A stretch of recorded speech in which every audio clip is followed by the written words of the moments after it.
आओ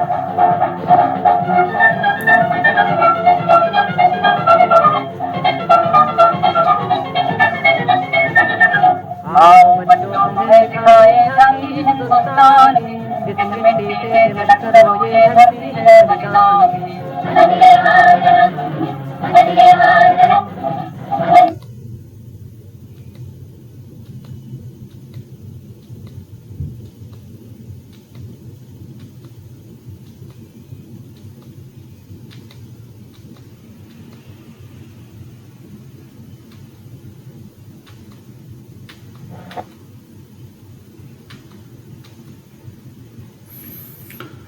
तो प्रिय विद्यार्थियों, हम लोग आज अध्याय 4 पढ़ेंगे जिसका नाम जलवायु है।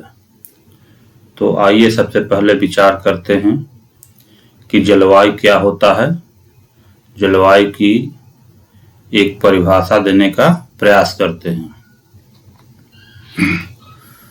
तो जलवायु की परिभाषा जैसा कि स्क्रीन पर आप लोग देख रहे हैं लिखा हुआ है, एक विशाल क्षेत्र में लंबे समय 30 वर्ष से अधिक में मौसम की अवस्थाओं तथा विविधताओं का कुल योग जलवायु कहलाता है। तो जलवायु को ठीक ढंग से समझने के लिए पहले हम लोग मौसम समझ लेते हैं कि मौसम क्या होता है। तो जैसा कि आप देखते हैं और आपस में चर्चा भी करते होंगे कि आज का मौसम गर्म रहा, आज कुछ ठंडी रही हैं, आज तो लग रहा है जैसे वर्षा होगी। तो प्रतिदिन जो तापमान में, वर्षा में या आर्द्रता कहिए, जो प्रतिदिन परिवर्तन होता है, ठंडी, एक साधारण भाषा में कह दीजिए कि प्रतिदिन जो ठंडी गर्मी में परिवर्तन होता है उसको मौसम कहते हैं। अब यही परिवर्तन जब कुछ महीनों में होता है, जैसे मान लीजिए कि लगातार 1-2 महीने तक गर्मी रही तो हम लोग क्या कह देते हैं उसको कि गर्म ऋतु है, ग्रीष्म ऋतु है। जब लगातार 1-2-3 महीने तक ठंडी रहती है तो इसको हम लोग शीत ऋतु कह देते हैं। और वही जब न गर्मी रहती है ज्यादा न ठंडी रहती है तो उसको हम लोग बसंत ऋतु कह देते हैं। तो इस प्रकार से मौसम जो है प्रतिदिन गर्मी ठंडी में प्रतिदिन का परिवर्तन है। वही ऋतु क्या है, महीनों में जो परिवर्तन होता है उसको ऋतु कह देते हैं। अर्थात एक दिन के औसत को तापमान में या ठंडी गर्मी में एक दिन के औसत को आप उसको मौसम कहते हैं।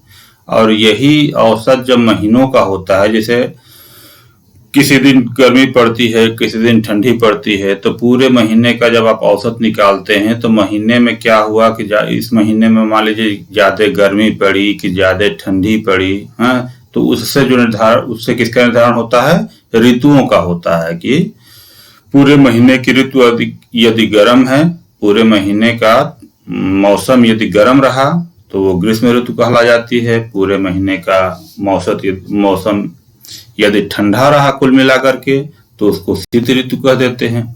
तो इसी प्रकार से जब 30 वर्ष से अधिक किसी विशाल क्षेत्र में 30 वर्ष से अधिक गर्मी या ठंडी या वर्षा का जब औसत निकाला जाता है तो जो औसत में जो आता है उसको जलवायु कहते हैं।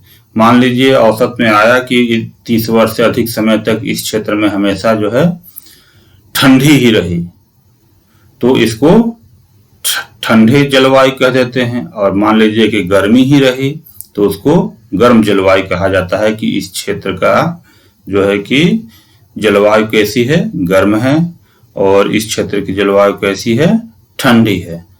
तो इस प्रकार से हम लोग जलवायु को समझे। तो इस जलवायु को प्रभावित करने वाले कारक कौन से हैं, ये जलवायु किन किन कारकों से प्रभावित होती है, आइए इस पर भी थोड़ा विचार कर लेते हैं कि ये किन किन कारकों से जलवायु प्रभावित होती है। तो जलवायु को प्रभावित करने वाले मुख्य रूप से 6 कारक हैं। पहला है अक्षांश, देखिए पहला अक्षांश है, दूसरा ऊंचाई है, तीसरा वायु दाब एवं पवन है, चौथा समुद्र से दूरी है, पांचवा महासागरीय धाराएं हैं और छठा उच्चावच है। तो आइए इसको एक एक करके समझ लेते हैं कि अक्षांश से जलवायु कैसे प्रभावित होती है। तो जब मैंने वीडियो बनाया था अक्षांश और देशांतर का, देखा होगा आप लोगों ने, नहीं देखा है तो उसको देख लीजिएगा। मैंने बताया था कि पृथ्वी गोल है, बीच में जो रेखा खींची जाती है 0 अंश पर उसको विषुवत रेखा कहते हैं, और इसके बाद जो रेखाएं खींची जाती हैं ये पूरब से पश्चिम की तरफ, इनको अक्षांश कहते हैं। तो विषुवत रेखा के दोनों तरफ जो है रेखाएं खींची जाती हैं इस तरीके से। और मैं बताया था कि इनका जो है कि एक कोण बनाते हुए नाम दे दिया गया 10 अंश 20 अंश, इस तरह जितने अंश पर हो रहती है अक्षांश रेखाएं, उनका नाम दे दिया जाता है। इस तरीके से ये दक्षिणी ध्रुव और उत्तरी ध्रुव की तरफ जो रेखा खींची जाती है। तो ये देख रहे हैं आप कि ये 0 अंश विषुवत रेखा है। तो इसके ऊपर की तरफ, चाहे उत्तर की तरफ जाइए, इस तरफ जाइए या इस तरफ जाइए, इसके जो है कि उत्तर या दक्षिण की तरफ जाने पर तापमान में क्या आती है, क्रमशः कमी आती है। साधारण भाषा में समझ लीजिए, हालांकि इसमें कुछ अंतर है, कर्क और मकर रेखा पर कुछ अंतर आता है, लेकिन एक मोटा तौर पर आप ये जान लीजिए कि विषुवत रेखा के उत्तर या दक्षिण की तरफ जाने पर तापमान कम होता है। तो ये 0 अंश से इसके बाद जो भी अक्षांश जो ऊपर की तरफ बनते जाएंगे उनका मान कोण में क्या होगा, ज्यादा होगा। तो इनको उच्च अक्षांश कहते हैं, यानी उच्च अक्षांशों की तरफ जाने पर तापमान कम होता है। विषुवत रेखा के दोनों तरफ आप उच्च अक्षांशों की तरफ जाएंगे, उत्तर या दक्षिण की तरफ जाएंगे, जितने ही ज्यादा अक्षांश की तरफ जाएंगे उतना ही तापमान कम होता जाता है। तो इससे भी क्या होता है, जलवायु प्रभावित होती है। उच्च अक्षांश में जो क्षेत्र स्थित है उनकी जलवायु कैसी होगी, ठंडी होगी। अब आप इसको समझ गए होंगे। अब आइए समझ लेते हैं ऊंचाई को। तो अब ऊंचाई को समझ लेते हैं कि ऊंचाई से जलवायु कैसे प्रभावित होती है। तो मैंने जब पढ़ाया था आपको, जो वीडियो बनाया था कि वर्षा कैसे होती है, तो मैंने आपको बताया था कि 165 मीटर क्षोभ मंडल में 165 मीटर ऊपर जाने पर तापमान में 1 डिग्री सेंटीग्रेड की कमी आ जाती है। तो सीधी सी बात है कि जो कोई क्षेत्र ऊपर स्थित है, ऊंचाई पर स्थित है, तो वहां का तापमान क्या होगा, कम होगा। तो वहां की जलवायु कैसी होगी, ठंडी होगी। और जो क्षेत्र नीचे स्थित है अपेक्षाकृत, उसकी जलवायु कैसी होगी, गर्म होगी। तो ये भी छोटी सी बात है, उम्मीद है आप लोगों को समझ में आ गई होगी। अब आगे बढ़ते हैं और देखते हैं वायु दाब एवं पवन की। तो इसको अभी भारत का मानसून पढ़ेंगे तो उसमें मैं आपको थोड़ा बताऊंगा गहराई से। अब अगले पर चौथे स्थान पर आ जाते हैं समुद्र से दूरी। तो समुद्र से दूरी, तो जो स्थान समुद्र के नजदीक होता है उसमें जो है उसकी जलवायु न ज्यादा ठंड होती है न ज्यादा गर्म होती है। जैसे मान लीजिए ये कोई क्षेत्र है, मान लीजिए अपना भारत ही है, तो इसके इस तरफ क्या है, समुद्र है। ठीक, ये समुद्र है। तो ये जो समुद्र के नजदीक वाला स्थान है उसका जलवायु जो है क्या होगा, न ज्यादा गर्म होगा न ज्यादा ठंडा होगा। लेकिन जो जो स्थान दूर होता जाएगा तो ये समुद्र का असर जो है इन स्थानों पर उतना ही कम होता जाएगा। यानी समुद्र से बहुत दूर हो गए तो वहां पर समुद्र का कोई असर नहीं होगा, वहां पर ठंडी और गर्मी में अंतर ज्यादा होगा। लेकिन जो स्थान समुद्र के नजदीक रहेगा उसकी जलवायु एक समान रहती है, न ज्यादा ठंड रहती है न ज्यादा गर्मी रहती है। तो ये समुद्र के चलते और भी कई प्रभाव पड़ते हैं, आगे पढ़ेंगे हम लोग। अगला आप देख लेते हैं महासागरीय धाराएं। तो जैसे नदी में धारा चलती है उसी तरीके से महासागरों में भी धारा चलती है। जो महासागरों की जो धाराएं ठंडे वाले क्षेत्रों से शुरू होती है वो ठंडी होती है, और जो गर्म स्थान से उत्पन्न होती है वो गर्म होती है। मान लीजिए ये कोई देश है, यहाँ से ये भले ही गर्म क्षेत्र में स्थित गर्म वाला देश है, लेकिन इसके बगल से कोई ठंडी समुद्री धारा गुजरती है तो इसका प्रभाव स्थल पर भी पड़ता है, उस देश की जलवायु पर भी पड़ती है, और वहाँ का जलवायु क्या हो जाती है, सुहावना हो जाती है, ठंडी हो जाती है। तो इस प्रकार से समुद्री धाराएं भी जलवायु पर प्रभाव डालती हैं। अब आगे आते हैं, आगे देख लेते हैं उच्चावच। उच्चावच का प्रभाव कैसे पड़ता है, अभी भारतीय मानसून हम लोग पढ़ेंगे तो उसमें देखेंगे, और वही समझ लेंगे कि उच्चावच से जलवायु कैसे प्रभावित होती है। तो ये सब जलवायु को प्रभावित करने वाले कारक रहे, आपकी पुस्तक में बहुत विस्तार से लिखा हुआ है, उसको और कायदे से वहां से पढ़ेंगे। अब आइए आगे बढ़ते हैं। तो भारत की जलवायु पर विचार कर लेते हैं कि भारत की जलवायु कैसी है। तो भारत की जलवायु को मानसूनी कहा जाता है, कि भारत की जलवायु मानसूनी है। तो भारत की जलवायु मानसूनी क्यों है?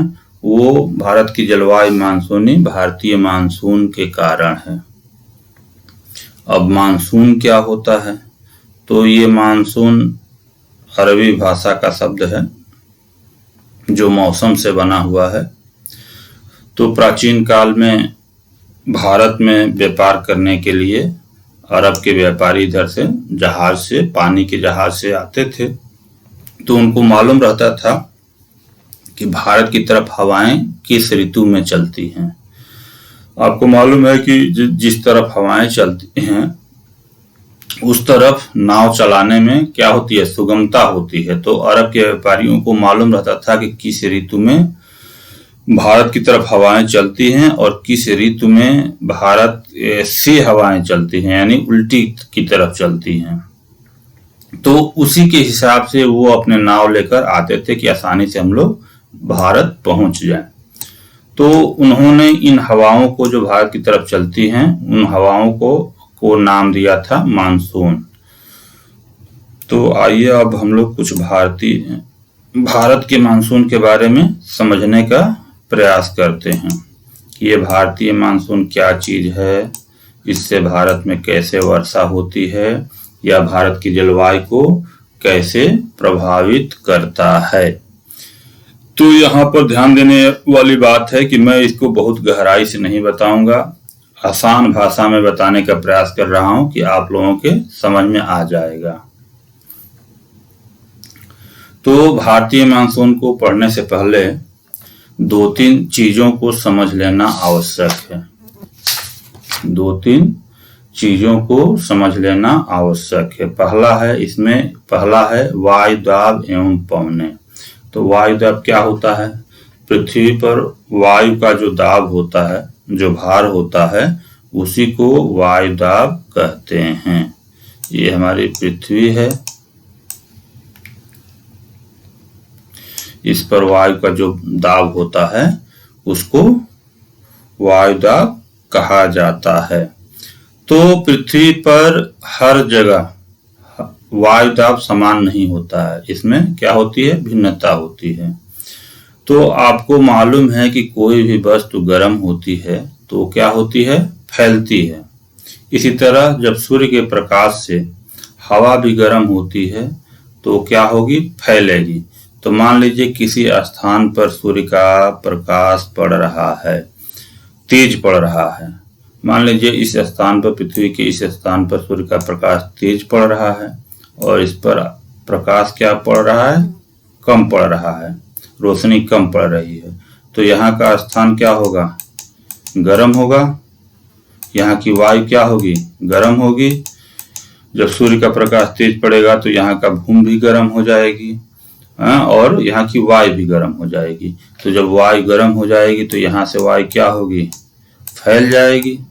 तो यहाँ पर जब वायु फैल जाएगी तो यहाँ पर वायु का दाब क्या हो जाएगा, जब वायु कम हो गई फैल करके तो वायु का दाब क्या हो जाएगा, कम हो जाएगा। तो यहाँ पर जो वायु का दाब बनेगा उसको कहेंगे निम्न वायु दाब। निम्न वायु दाब यानी कम वायु दाब का क्षेत्र, निम्न वायु दाब।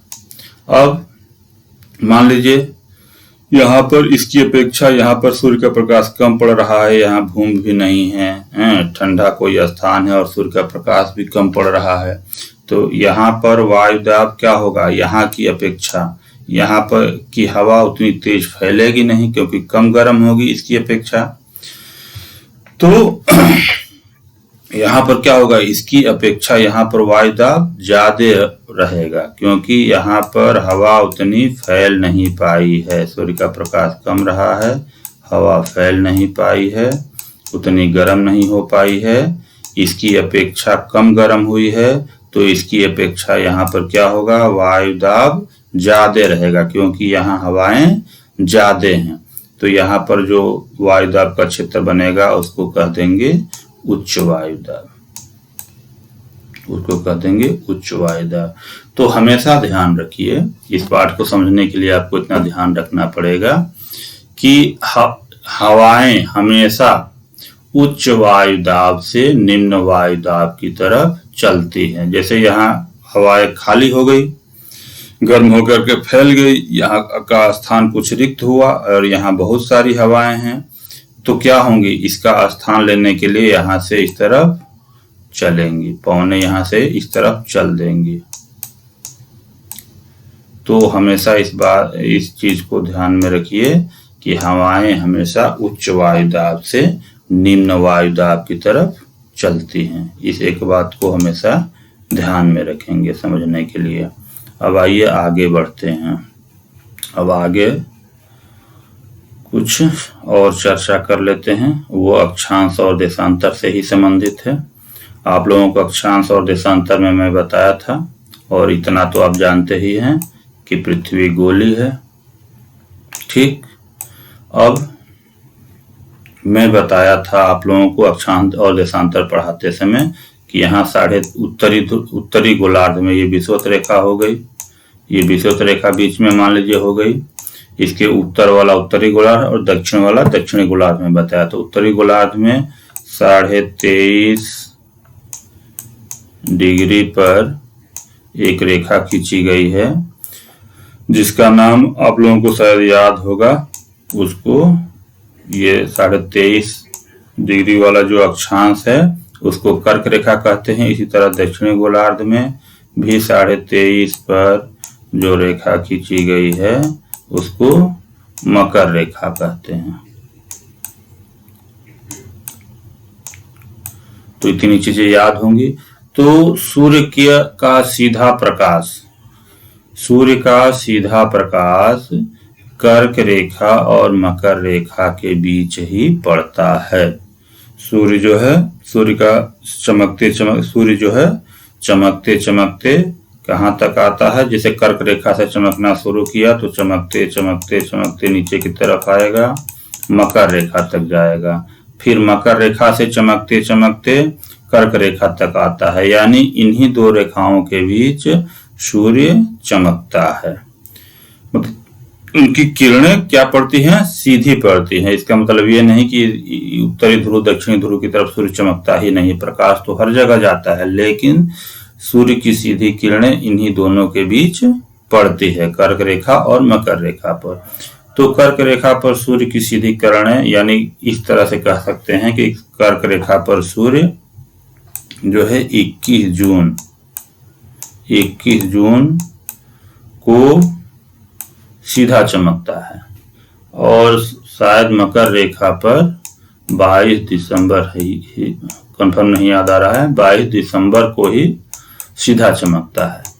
तो 21 जून को सूर्य कर्क रेखा पर सीधा चमकता है, इसका मतलब क्या हुआ कि 21 जून को गर्मी क्या होगी, इधर उत्तरी गोलार्ध में ज्यादा रहेगी और दक्षिणी गोलार्ध में 22 दिसंबर को यदि मकर रेखा पर सूर्य चमक रहा है तो 22 दिसंबर को दक्षिणी गोलार्ध में क्या होगी, मकर रेखा के आसपास गर्मी ज्यादा होगी। तो इन दोनों कर्क रेखा और मकर रेखा के बीच जो है गर्मी ज्यादा पड़ती है, इसी कारण से, क्योंकि इन दोनों रेखाओं के बीच सूर्य सीधा चमकता है। अब 21 जून को कर्क रेखा पर सीधा आ जाता है और कर्क रेखा के बाद फिर लौटना शुरू करता है धीरे धीरे, लौटते लौटते दक्षिण में 22 दिसंबर को मकर रेखा पर पहुंचता है।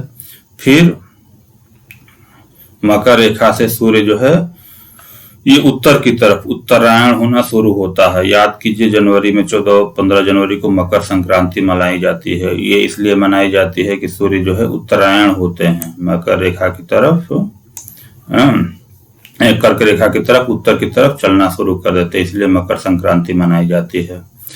तो 21 जून को कर्क रेखा पर और शायद 22 दिसंबर को मकर रेखा पर सूर्य आते हैं और पूरे साल इन्हीं दोनों के बीच चक्कर लगाते रहते हैं, मतलब साल में एक बार कर्क रेखा पर एक बार मकर रेखा पर सूर्य आते रहते हैं। तो जब सूर्य मान लो कर्क रेखा के आसपास या कर्क रेखा पर आ गए तो सूर्य की किरणें क्या पड़ेगी, यहाँ सीधी पड़ेंगी। तो यहाँ की वायु क्या होगी, गर्म होगी, फैलेगी, ठीक। तो यहाँ पर क्या बनेगा, निम्न वायुदाब का क्षेत्र बनेगा। और जब सूर्य 22 दिसंबर को मकर रेखा पर चमकेगा तो यहाँ पर क्या होगा, यहाँ की वायु गर्म होगी, फैलेगी, तो यहाँ पर निम्न वायुदाब का क्षेत्र बनेगा। तो दिसंबर में मकर रेखा के पास निम्न वायुदाब का क्षेत्र बनेगा और उस समय क्या होगा, जब सूर्य यहाँ से यहाँ आ जाएंगे तो कर्क रेखा के पास क्या होगा, इसकी अपेक्षा उच्च वायुदाब का क्षेत्र बनेगा। मकर रेखा की अपेक्षा कर्क रेखा पर उच्च वायुदाब का क्षेत्र बनेगा। और 21 जून को कर्क रेखा पर निम्न वायुदाब का क्षेत्र बनेगा, इसकी अपेक्षा मकर रेखा पर उच्च वायुदाब का क्षेत्र बनेगा। तो अगर आप लोगों को इतनी बातें समझ में आ गई हों तो अब मैं आप लोगों को भारतीय मानसून पढ़ाना शुरू कर रहा हूं। तो आइए अब हम लोग भारतीय मानसून पढ़ते हैं कि भारतीय मानसून किस तरह कार्य करता है। तो देखिए, भारतीय मानसून, भारत के बारे में आप तो जानते ही हैं कि भारत में ये इस तरफ यहाँ अरब सागर है, नीचे हिंद महासागर है, यहाँ बंगाल की खाड़ी है, यानी 3 तरफ समुद्र से घिरा हुआ है। पाठ 2 में भारत में जो पर्वत पहाड़ियां हैं उसके बारे में भी पढ़ चुके हैं, क्योंकि बिना इन पर्वत पहाड़ियों की जानकारी के आप भारतीय मानसून ठीक ढंग से नहीं समझ पाएंगे। इन्हीं को उच्चावच कहा जाता है। ये भारत का उच्चावच है। उच्चावच का सीधा सा गवई भाषा में अर्थ समझ जाओ, ऊंचाई और निचाई।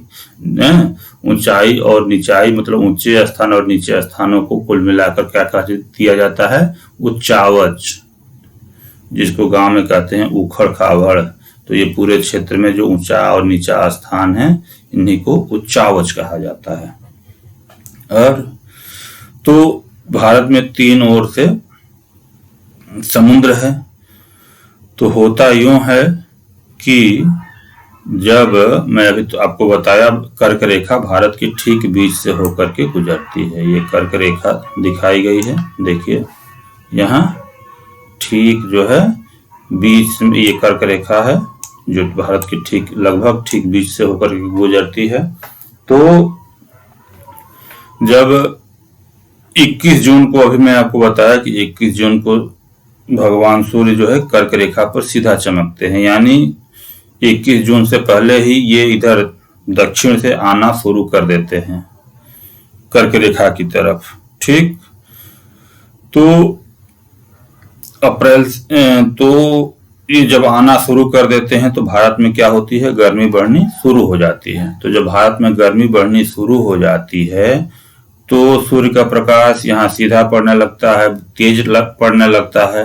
तो सूर्य का प्रकाश तेज पड़ने से क्या होगा, यहाँ पर समुद्र है, यहाँ पर समुद्र है, नीचे भी समुद्र है, तो सूर्य का प्रकाश तो सब पर बराबर ही पड़ता है। लेकिन समुद्र पर भी सूर्य का प्रकाश पड़ रहा है और यह स्थल है, भूमि है, इस पर भी सूर्य का प्रकाश पड़ रहा है। तो तेज गर्म कौन होगा, समुद्र गर्म होगा कि स्थल गर्म होगा? जाहिर है स्थल गर्म होगा। तो समुद्र की अपेक्षा स्थल तेज गर्म होगा। तो समुद्र की अपेक्षा जब स्थल तेज गर्म होगा तो स्थल पर क्या बन जाएगा, बताइए आप लोग, स्थल पर क्या बन जाएगा? जितने स्थल हैं उस पर क्या बन जाएंगे, निम्न वायु दाब का क्षेत्र बन जाएंगे। स्थल पर निम्न वायु दाब का क्षेत्र बन जाएंगे। और समुद्र में क्या होगा, स्थल की अपेक्षा उच्च वायु दाब का क्षेत्र बनेगा। समुद्र में स्थल की अपेक्षा उच्च वायु दाब का क्षेत्र बनेगा। यहाँ निम्न हो गया और यहाँ उच्च हो गया। तो हवाएं कैसे चलेंगी? हवाएं आपको अभी थोड़ी देर पहले मैं आपको बताया कि हवाएं हमेशा निम्न वायु दाब, उच्च वायु दाब से निम्न वायु दाब की तरफ चलती हैं। तो हवाएं जो है समुद्र से स्थल की तरफ चलने लगती है। तो एक हवा होती है जो दक्षिण पश्चिम से चलनी शुरू करती है, इस तरीके से। अब आप पूछ सकते हैं कि गुरुजी आप इस तरह क्यों तीर बना रहे हैं? ये तो इस तरफ भी हवाएं चल सकती हैं क्योंकि यहाँ स्थल है, यहाँ समुद्र है। तो ये एक फेरल का नियम होता है और भारतीय मानसून पर अल नीनो ला नीनो का भी प्रभाव पड़ता है। उसको हम लोग अलग वीडियो में पढ़ेंगे। यहीं पर सब कुछ बता दूंगा तो कंफ्यूजन ज्यादा पैदा होगा। इसीलिए अभी हम लोग केवल साधारण रूप से भारतीय मानसून को समझने का प्रयास करते हैं। तो इसको मिटा दें। हवाएं दक्षिण पश्चिम की तरफ से हवाएं स्थल की तरफ चलने लगती हैं क्योंकि स्थल पर निम्न वायु दाब का क्षेत्र होता है समुद्र की अपेक्षा। तो दक्षिण पश्चिम से जो हवाएं स्थल की तरफ चलती है इन्हीं को कहा जाता है दक्षिण पश्चिम मानसून। दक्षिण पश्चिम से जो हवाएं चलती हैं समुद्र की तरफ, इनको कहा जाता है स्थल की तरफ, इनको कहा जाता है दक्षिण पश्चिम मानसून। तो दक्षिण पश्चिम मानसून आपके किताब में मानचित्र बना है, उसमें देखेंगे कि 1 जून को यहाँ पर कौन सा तट है। इसी पाठ में मैं तो आप लोगों को बताया हूं कि ये मालाबार तट है, ये मालाबार तट है। तो 1 जून के आसपास यहाँ पर कौन सा राज्य है, आप लोगों को भी मालूम होना चाहिए कि यहाँ पर केरल राज्य है, यहाँ पर केरल राज्य है। और इनको ये वाले तट कहते हैं। देखिए इसमें लिखा हुआ है, यहाँ पर पाठ 2 का ये मानचित्र है। इसको भी आप लोग देखेंगे ध्यान से। भारतीय मानसून समझने के लिए पाठ 2 का ये उच्चावच वाला जो मानचित्र है, इसको आप लोग ध्यान से देखेंगे। तो मैं बता रहा था कि दक्षिण पश्चिम से हवाएं जो आती हैं स्थल की तरफ क्यों आती है, अभी मैं बता दिया कि यहाँ निम्न वायु दाब का क्षेत्र बन जाता है। तो इनको ही दक्षिण पश्चिम मानसून कहा जाता है। तो दक्षिण पश्चिम मानसून मान लीजिए यहाँ से आएगा, तो आप लोग पढ़ चुके हैं कि यहाँ पर एक पहाड़ी है जिसको पश्चिमी घाट पहाड़ी कहते हैं। यहाँ पर पहाड़ी है, ये देखिए, ये पश्चिमी घाट की पहाड़ियां हैं जो भारत में पश्चिम की तरफ हैं। तो आएगा तो क्या होगा, ये टकराएगा, इससे टकराएगा, पहाड़ी से टकराएगा। तो पहाड़ी से टकरा कर क्या होगा, मान लीजिए ये समुद्र से आ रहा है हवा, तो ये क्या है, एक प्रकार से संतृप्त है। संतृप्त है मतलब वर्षा कैसे होती है, मैंने जो वीडियो बनाया है उसको आप देखेंगे कि संतृप्त हवा किसको कहते हैं। यहाँ पर अब मैं नहीं बताऊंगा, नहीं तो वीडियो बहुत बड़ा हो जाएगा। उसमें आप वर्षा कैसे होती है उसको आप देख लेंगे, तब ये चीजें समझ में आएंगी। तो ये आएगा तो इस पहाड़ी से टकराएगा, तो टकराने से क्या होगी, हवाएं ऊपर उठेंगी। तो मान लीजिए कोई संतृप्त हवा ऊपर उठ रही है, तो मैं पहले ही आपको बता चुका हूं कि ऊपर उठने पर क्या होता है, तापमान कम होता है, तो ऊपर हवा उठेंगी तो उसका संतृप्त हवा का तापमान कम होगा, तो उसमें क्या होगा, संघनन होगा, और थोड़ा ऊपर उठेंगी तो फिर क्या होने लगती है, बारिश होने लगती है। तो जो है कि 1 जून के आसपास यहाँ पर बारिश होती है। तो यहाँ पर पहाड़ी है तो बहुत तेज बारिश होती है, यहाँ पर बहुत ज्यादा बारिश होती है, ठीक, क्योंकि हवा समुद्र से जो है कि हवा संतृप्त होकर के आ रही है और यहाँ पर ऊंची पहाड़ी है, तो इसके कारण ये पश्चिमी घाट पर बहुत ही ज्यादा वर्षा होती है पश्चिमी घाट पर। इसीलिए इसको अधिक वर्षा वाला क्षेत्र, देखिए 400 सेंटीमीटर है कि हाँ, ये 400 सेंटीमीटर से अधिक वर्षा होती है इस क्षेत्र में, इसीलिए इसको गहरे नीले से दिखाया गया है। तो अधिक वर्षा क्यों होती है, क्योंकि ये यहाँ पर पश्चिमी घाट पहाड़ियां हैं, इनसे जो है कि हवाएं टकराती हैं, ऊपर उठती हैं, संघनन होता है और उसके बाद घनघोर वर्षा होती है। तो इस मानसून के आने से पहले ही कुछ मानसून आ जाता है केरल में, अपना वो पहला ट्रेलर देने के लिए, तो उससे भी कुछ वर्षा हो जाती है। तो केरल में जो है कि आम जो है वर्षा होने के साथ ही पक जाते हैं, इसीलिए मानसून से पूर्व जो हवाएं बारिश होती है उसको कहते हैं आम्र वर्षा। वहां के केरल के आम पक जाते हैं सबसे पहले, वहीं पर आम पकते हैं। तो मैं आपको बताया कि इस तरीके से दक्षिणी पश्चिमी मानसून आता है, पश्चिमी घाट पर्वत श्रेणी से टकराता है और खूब घनघोर बारिश करता है। तो ये ऐसा नहीं है कि पश्चिमी घाट पर्वत श्रेणी पूरी तरह से सीधे लाइन से खड़ी हुई है, इसमें जो है कि कुछ दर्रे भी हैं, कुछ दर्रे भी हैं। दर्रा मतलब क्या होता है, 2 पहाड़ियों के बीच का खाली स्थान। जैसे देखिए यहाँ से यहाँ तक, यहाँ से यहाँ तक में कोई पहाड़ी नहीं दिखाया गया, यानी इस खाली स्थान से हवाएं कुछ जो है अंदर की तरफ, दक्षिणी पश्चिमी मानसून अंदर की तरफ भी जाता है। लेकिन पहाड़ के जिस सामने से जब ये पहाड़ी के सामने से हवाएं आती हैं तो पहाड़ी की एक तरफ तो खूब वर्षा कर देती हैं, लेकिन वर्षा करने के बाद और ऊपर उठती हैं तो उसमें जलवाष्प रह नहीं जाता है। पहाड़ी को जब पार करके दूसरी तरफ पहुंचती हैं, पहाड़ी के दूसरी छोर की तरफ पहुंचती है, तो वहां उनमें जलवाष्प होता ही ना है कि वर्षा करें, तो पहाड़ी के दूसरी तरफ का क्षेत्र जो है सूखा रह जाता है। तो ऐसे क्षेत्र को वृष्टि छाया क्षेत्र कहा जाता है। देखिए इसको दिखाया गया है कि इस क्षेत्र में बहुत ही कम वर्षा होती है। क्यों होती है, क्योंकि ये वृष्टि छाया का क्षेत्र है, बहुत ही कम वर्षा होती है इन क्षेत्र में, ये रंग से दिखाया गया है। क्यों होती है, क्योंकि पहाड़ी एक तरफ तो खूब वर्षा कर देती है, दूसरी तरफ उसको वर्षा करने के लिए उसमें जो है नमी ही, आर्द्रता ही नहीं बचती है, सापेक्षिक आर्द्रता कम हो जाती है। तो इस तरीके से पहाड़ी के जब दूसरी तरफ वर्षा नहीं हो पाती है तो ऐसे क्षेत्र को वृष्टि छाया क्षेत्र कहा जाता है। अब आइए आगे बढ़ते हैं। एक चीज मैं बताना भूल गया, जब ये दक्षिण पश्चिमी मानसून चलता है, पहाड़ी से टकराता है, तो यह 2 भागों में बट जाता है। एक तो टकरा करके इस तरफ चल देता है, और एक क्या होता है, कुछ पहाड़ियों को क्रॉस करके, या जो दर्रे हैं, यहाँ पाल घाट दर्रा है, भोर घाट, थाल घाट, ये मानचित्र में आप देखेंगे, ढूंढेंगे कहाँ कहाँ दर्रे हैं, इनसे होकर के क्या चलता है, अंदर जाता है। तो जो दर्रों से क्रॉस करके जाता है उसमें तो नमी रहती है, वो अंदर के क्षेत्रों में कुछ बारिश करता है।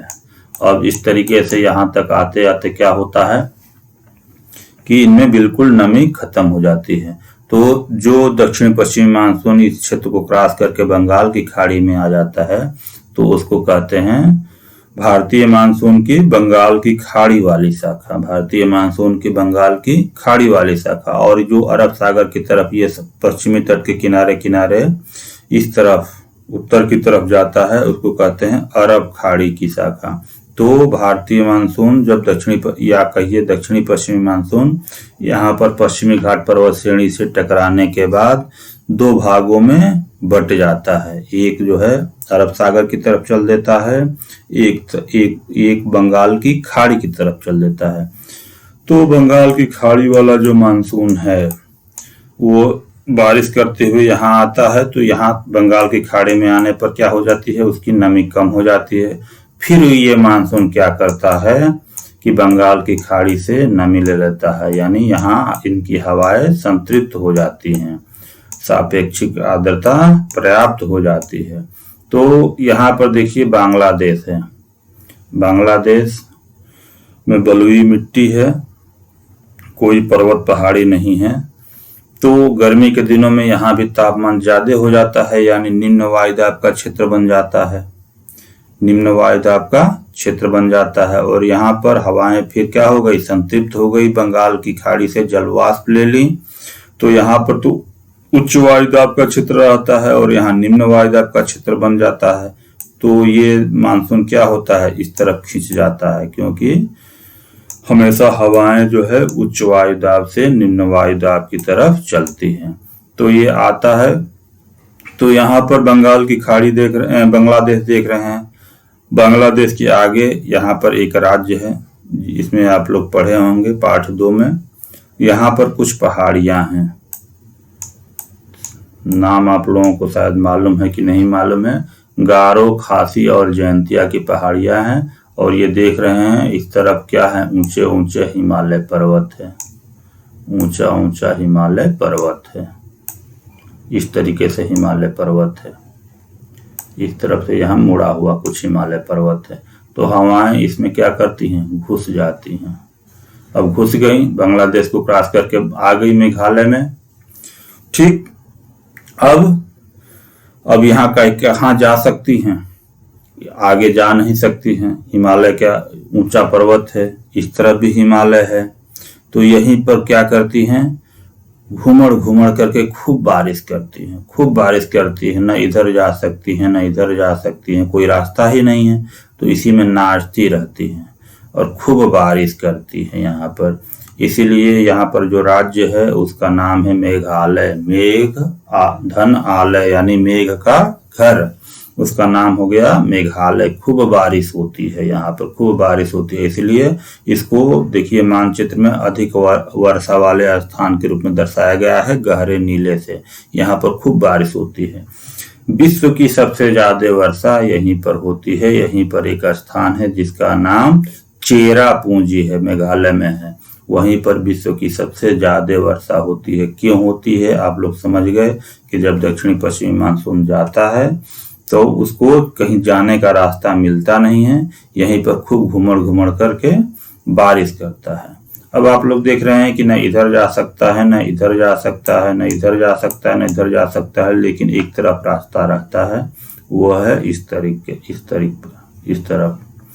तो यहाँ पर खूब वर्षा हो गया, तापमान कम हो गया, क्षेत्र भी कुछ ठंडा हो गया, तो क्या होगा, लेकिन यहाँ पर तो गर्मी के चलते निम्न वायुदाब बना हुआ है, तो फिर और रास्ता भी निकलने का यही है इनको, तो फिर ये निम्न वायुदाब की तरफ, ये राजस्थान में खूब आपको मालूम है कि रेगिस्तान है, तो यहाँ तो बहुत ज्यादा दिन में जो है कि निम्न वायुदाब का क्षेत्र बनता होगा, क्योंकि नीचे बालू ही बालू है और गर्मी का दिन है, तो काफी निम्न वायुदाब का क्षेत्र बनता है। तो ये फिर ये दक्षिणी और पश्चिमी मानसून खींचते हुए जो है इस तरफ मुड़ जाता है। ये बंगाल जब इस तरफ मुड़ेगा तो यहाँ पर आपको पहला राज्य है बंगाल, ये बंगाल है यहाँ पर, फिर बिहार पड़ेगा, फिर अपना उत्तर प्रदेश पड़ेगा। तो ये हिमालय के किनारे किनारे बारिश करते हुए, हिमालय के किनारे किनारे बारिश करते हुए ये इस तरफ जो है पश्चिम की तरफ चल देता है। तो बारिश करते हुए जा रहे हैं, आते हैं, हिमालय किनारे किनारे ज्यादा बारिश होता है, तो बारिश करते हुए गए, इसी तरह बारिश करते हुए अपने अलीगढ़ में भी आए, दिल्ली तक पहुंचे, दिल्ली में भी बारिश किए।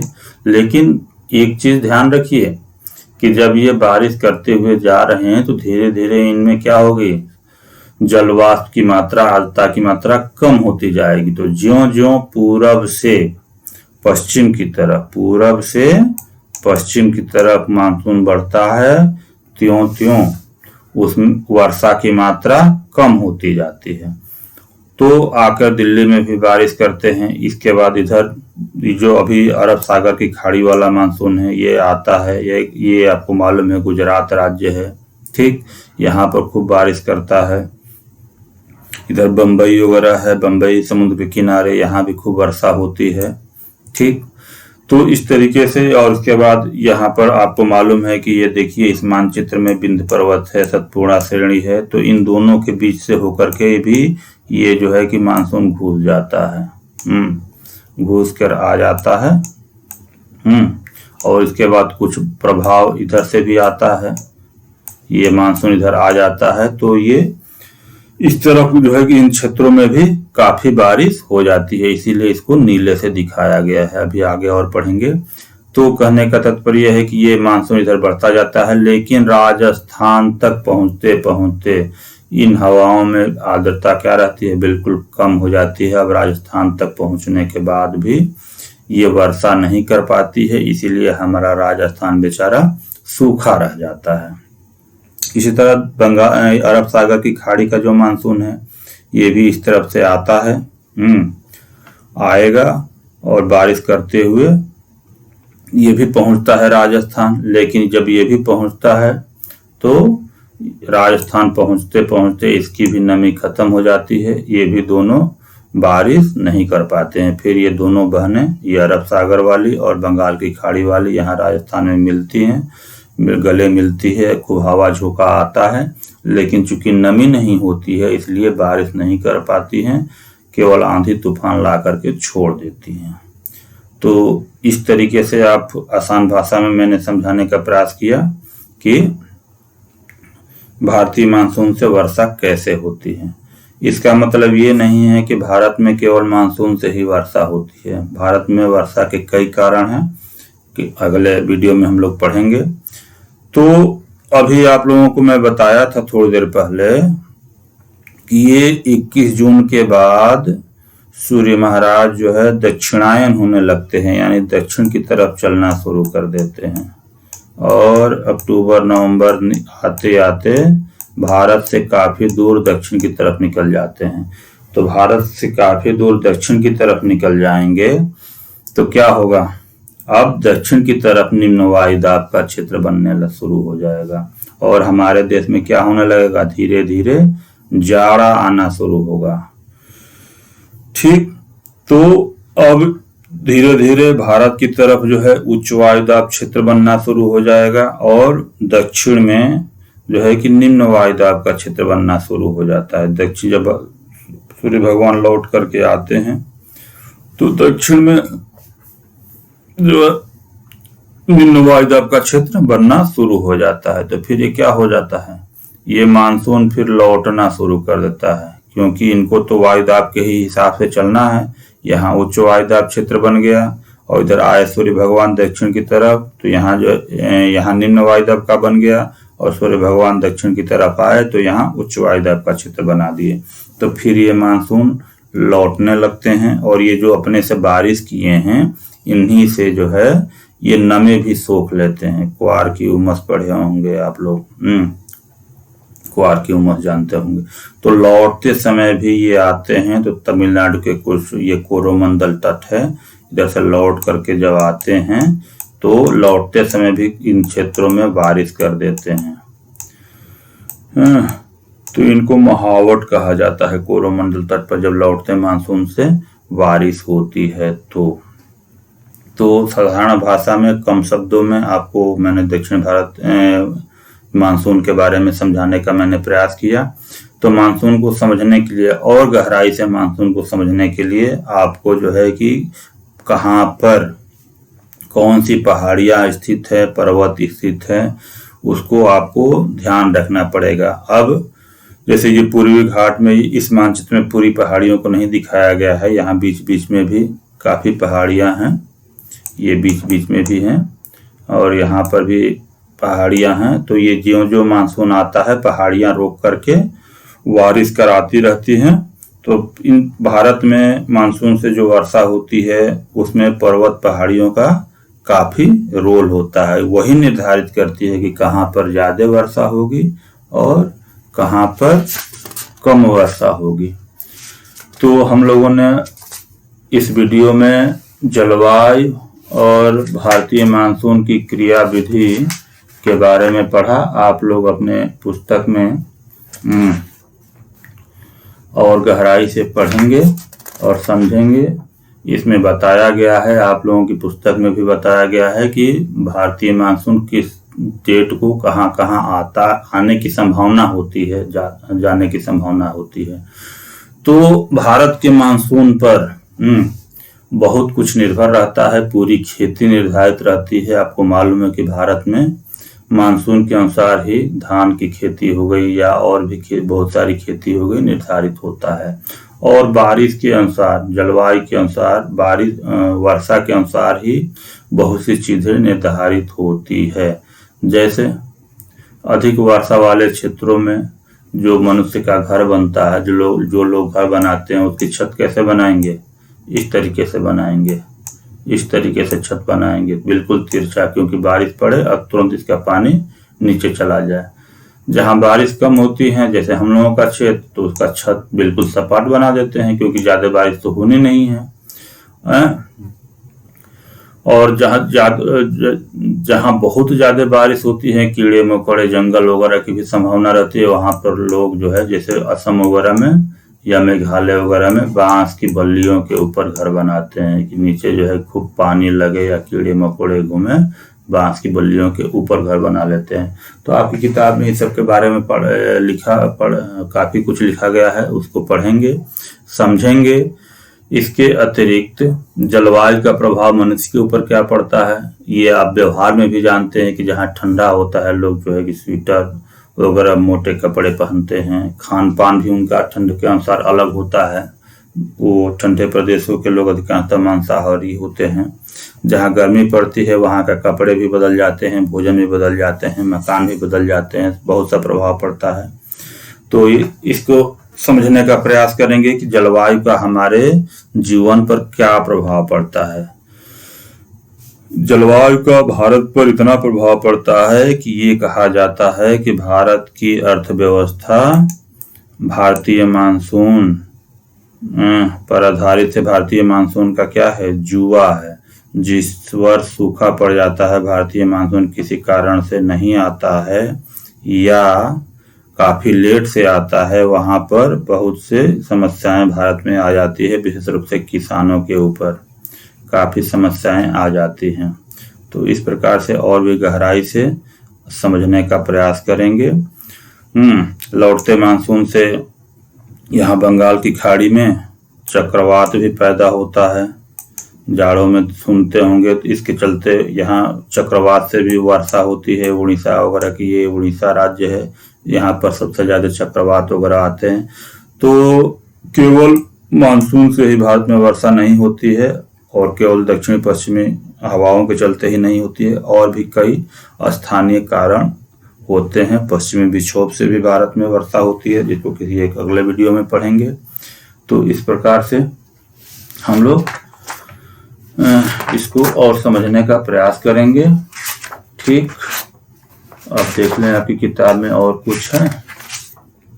जेट पवनों के बारे में आपकी पुस्तक में बताया गया है, इसको भी जेट पवने, कोरियालिस बल और अल नीनो, ला नीनो के बारे में अलग से पढ़ेंगे। ठीक, तो इस वीडियो में बस इतना ही। उम्मीद करता हूं कि आप लोगों को कुछ भारतीय मानसून समझ में आया होगा। वीडियो को धैर्य से देखने के लिए बहुत बहुत धन्यवाद।